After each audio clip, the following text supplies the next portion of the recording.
తెలంగాణ వెనుకబడిన తరగతుల commission chairman గారు, అదేవిధంగా గౌరవ సభ్యులు శ్రీ రామోలు జయప్రకాష్ గారు, శ్రీ తిరుమలగిరి సురేందర్ గారు, శ్రీ బాలలక్ష్మి గారు, మా తోటి తెలంగాణ ఉద్యమకారులు గారు, నేను మరియు గౌరవ కలెక్టర్లందరికీ కూడా ఈ సందర్భంగా ధన్యవాదాలు తెలియజేస్తూ, యాక్చువల్గా ఆ వృత్తి టీచర్ నా డిగ్రీస్ తీసుకొని కంప్లీట్గా తీసుకునే కోసం నేను పనిచేస్తున్నాను. మరి తెలంగాణ ఉద్యమంలో ఏఎస్సీ జీడీ కమిటీ మెంబర్గా టీచర్స్ దగ్గరకు వెళ్ళి టీజేఎస్లో 2016 నుంచి 2001 నుంచి 2016 వరకు ఉద్యమంలో పాల్గొనడం జరిగింది. ఈ సందర్భంగా తెలంగాణ వస్తే మరి మాట్లాడడం జరుగుతుంది. తెలంగాణలో ఉండేటువంటి బీసీ ఎస్సీలకు మేలుకుంటున్నటువంటి ఉద్దేశంలో మేము చాలా ఈరోజు పోలీసు దెబ్బతిని కేసులు ఎదుర్కొని రబ్బర్ బుల్లెట్లు పెళ్ళేట్లు మానవాయి గృహాలు ప్రయోగించడం కూడా మేము తీవ్రంగా ప్రత్యక్ష విధంలో పోరాడినటువంటి పరిస్థితి. కానీ అట్లాంటి పరిస్థితుల్లో ఈ 10 సంవత్సరాల తెలంగాణలో మరి బీసీ ఎస్సీలకు ప్రధానంగా బీసీలకు మేలు జరగడం అనేటువంటి విషయాన్ని దృష్టిలో ఉంచుకొని మరి ఎప్పుడైతే రాహుల్ గాంధీ గారికి ముఖ్యంగా మేము ధన్యవాదాలు తెలియజేస్తున్నాం. ఎన్నికల వాతావరణంలో భాగంగా ఆయన తప్పనిసరిగా బీసీ రిజర్వేషన్లు కులగణన చేస్తామని చెప్పేసి ఎన్నికల వాగ్దానం చేసేలో ఆ వాగ్దానం ప్రకారంగా తప్పనిసరిగా కులగణన చేపట్టడం, తర్వాత రేవంత్ రెడ్డి గారు కూడా ఆ ఇచ్చిన మాట ప్రకారం కులగణన చేపట్టడం వారిద్దరికీ కూడా ధన్యవాదాలు తెలియజేస్తూ, మరి కులగణన అనేటువంటిది కూడా ఒక వంతుగా కాకుండా కేసీఆర్ ప్రభుత్వంలో సమగ్ర కుటుంబ సర్వే ఎస్కేఎస్ అని చెప్పి పెద్ద అంగాలు చేసి చివరికి ఏం జరగలేదు, ఇంట్లో దాకా పెట్టుకున్నారు, ముఖంలో పెట్టుకున్నారు. అట్లా కాకుండా మరి ఈరోజు ప్రజల దగ్గరికి వచ్చి ప్రజలందరూ కూర్చొని మరి కులగణన చేస్తున్నందుకు ప్రత్యేకంగా అందరికీ కూడా ధన్యవాదాలు తెలియజేస్తూ, ఈ సేకరించినటువంటి రిపోర్టులు అపోహలు తెలియజేస్తున్నారు. అసలు కులగణన రిపోర్ట్ ఇవ్వడానికే ప్రజలు నిరాకరించేటట్టుగా అప్పుడుగా ప్రజలను మోటివేట్ చేస్తున్నారు. కాబట్టి ఈ విషయంలో ఆస్తిపరమైనటువంటి విషయాలు ఇతరమైన విషయాలు తీసుకొని మీకు అర్థం చేస్తారని తప్పుగా భావిస్తున్నారు. కాబట్టి అట్లాంటివి కాకుండా కేవలం ఇది కుల ప్రస్తావన, కులానికి సంబంధించినటువంటి విషయాలు మాత్రమే ఈ కులగణనలో ఉంటుందనేటువంటి స్పెసిఫిక్ గా చెప్పి మరి ఆ మోటివేట్ చేసి ఇంకా ఎక్కువ ప్రజలు సహకరించే అవకాశం ఉంటుందని చూపిస్తూ, ముఖ్యంగా మరి వెనుకబడిన కులాల సమాఖ్య, బ్యాక్వర్డ్ క్యాస్ట్ ఫెడరేషన్, బీసీఎఫ్ అనేటువంటి దానికి రాష్ట్ర కార్యదర్శిగా నేను పనిచేస్తున్నాను. నా పేరు నాగనమూరి చంద్రరాములు మురారి.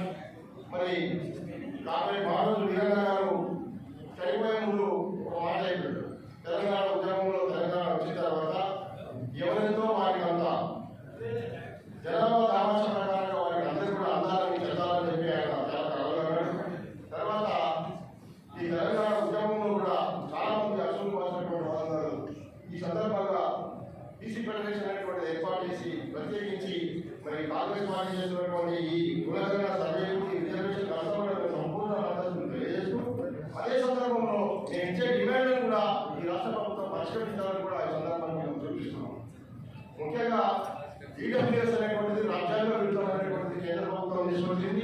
దాన్ని ఈ బీసీ కమిషన్ ముందు మేము తీసుకొస్తున్నాం. తప్పనిసరిగా తెలంగాణ నుంచి ఏ సంవత్సరంగా ఈడబ్ల్యూఎస్ రద్దు చేసేటువంటి దానికోసం చేయాల్సిందిగా విజ్ఞప్తి చేశారు. ఎందుకంటే 2% మాత్రమే కేవలం పీడితులు బాధితులు ఉన్నటువంటి ఈ విషయంలో కూడా వాళ్ళు కష్టంగా పేదవాళ్ళకి మనం కోరుతున్నాం. కానీ జనాభా అనుగుణంగా కాకుండా 10% ఇస్తే బీసీ దెబ్బతింటుంది. కాబట్టి రద్దు చేయాలి.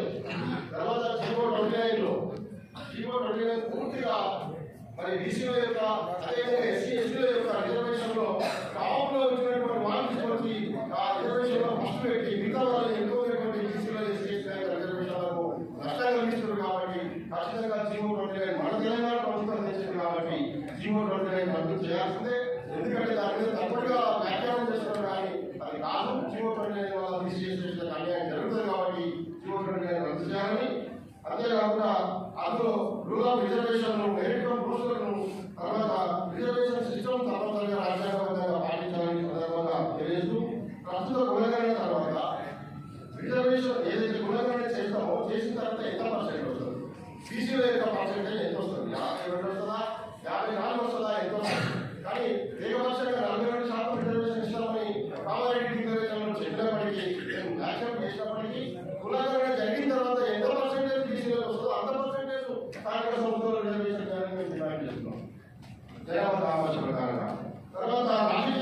కార్పొరేషన్లు, ఎమ్మెల్యే, ఎంపీ నామినేటెడ్ పోస్టులు కూడా తప్పనిసరిగా చేయాలని, ఎంబీసీ కులాలకు ప్రత్యేక బోర్డు ఏర్పాటు చేయాలని, ఎంబీసీ కులాలకు ప్రత్యేక బోర్డు ఏర్పాటు చేయాలని, ఈ సంచార జాతులకు కార్పొరేషన్ ద్వారా ఆర్థిక సంక్షేమ పథకాలు అమలు చేయాలని సందర్భంగా డిమాండ్ చేస్తున్నాం. బీసీలకు జనాభా దామాషా ప్రకారం రాష్ట్ర బడ్జెట్ 50% జనాభా ఏదైతే బీసీలు ఉన్నారో ఆ బీసీలకు జనాభా దామాషా ప్రకారం బడ్జెట్ కూడా 50% కేటాయించాలి. 56 ఎంతో వస్తుంది. చేసిన తర్వాత బడ్జెట్ కేటాయిస్తే ఈ కార్పొరేషన్ అంతా నిధులు కేటాయించే అవకాశం ఉన్నది.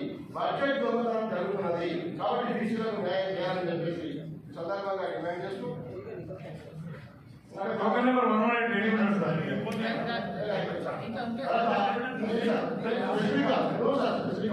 చెట్టు కింది మల్లప్ప గారు. బీసీ కులాలకు స్కిల్ డెవలప్మెంట్ సంబంధించి కేంద్ర వృద్ధులు అవసరమైపోయి రికగ్నైజేషన్ వచ్చిన తర్వాత అటవీ భూమిగా బీసీలు మారిపోతున్నారు. అన్ని వృద్ధులు అవసరమైపోతున్నాయి కాబట్టి తప్పనిసరిగా స్కిల్ డెవలప్మెంట్ ప్రత్యేకంగా చేయాలి. విద్యారంగంలో జనాభా దామాషా ప్రకారం విద్యాలు లేవు సార్ కాబట్టి చదువులు వెనుకబడిపోతున్నాము. బీసీ కులాలకు జనాభా దామాషా ప్రకారం విదేశీ విద్యకి చేపట్టిన సపోర్ట్ ఏరియాలో జనాభా దామాషా ప్రకారం చేయాలి. బీసీలకు క్రిమినల్ విధానాన్ని రద్దు చేయాలి. ఫర్ ఎగ్జాంపుల్ ఒక కలెక్టర్ బీసీలో ఉంటాడు, ఆయన కొడుకు మాత్రమే కాంపిటేటివ్ స్పిరిట్ లో మిగతా వాళ్ళతో పోటీ పడే అవకాశం ఉంటుంది. ఆయన పోటీ పడే వాళ్ళని కూడా అందరికీ క్రిమినల్ తీసేస్తే మిగతా ఉన్నటువంటి అక్షరాలు ఉన్నటువంటి బీసీలు ఎవరు దానికి కాంపిటీషన్ ఉంటారు. కాబట్టి బీసీల నుంచి తప్పించడం కోసం కుట్ర కాబట్టి క్రిమినల్ విధానాన్ని రద్దు చేయాలని బీసీ ఉద్యోగులకు మరీ స్పెషల్ గా ఎస్సీ ఎస్టీ ఏదైతే బీసీ ఉద్యోగులకు ప్రమోషన్ రిజర్వేషన్ ఉన్నాయో అక్కడ బీసీ ఉద్యోగులకు కూడా తప్పనిసరిగా ప్రమోషన్ రిజర్వేషన్ ఈ సందర్భంగా తెలియదు. మరి ఇంత సాధారణంగా గొప్పగా కార్యక్రమం అందరికీ ప్రత్యేకంగా ధన్యవాదాలు. Thank you sir. Next Manohar అండి, ఎన్కే సత్యం గారు. Thank you very much. Manohar అండి. నెక్స్ట్ 120 రాజు జోగి. వేదికపై ఉన్నటువంటి పెద్దలకు నమస్కారం సార్. నేను విశ్వబ్రహ్మణ ప్రోగ్రామ్ అధ్యక్షుడు సార్. మాకు ఈ తెలంగాణ ప్రభుత్వం ఏర్పాటు చేసినటువంటి కులగ